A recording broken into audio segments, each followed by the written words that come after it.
2014 میں جب آخری دفعہ عمرے کے لیے گیا، وہ بھی بیوی کی ضد پہ، تو میں نے خانہ کعبہ کے سین میں اس سے یہ عہد لیا تھا کہ ہم کبھی اب واپس حرمین نہیں آئیں گے۔ حج ہم نے 2007 میں کر لیا، 2014 میں عمرہ کر لیا، اب یہ دیکھ لیں آج فروری 2022 چل رہا ہے، اس کے بعد نہیں گئے۔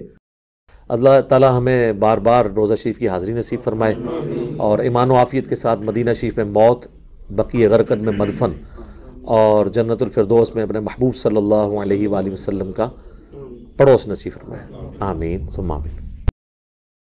میں نے خانہ کعبہ کے سین میں اس سے یہ عہد لیا تھا کہ ہم کبھی اب واپس حرمین نہیں آئیں گے۔ حج اللہ تعالیٰ ہمیں بار بار روزہ شریف کی حاضری نصیب فرمائے کہ ہم کبھی اب واپس حرمین نہیں آئیں گے۔ حج اللہ تعالیٰ ہمیں بار بار روزہ شریف کی حاضری نصیب فرمائے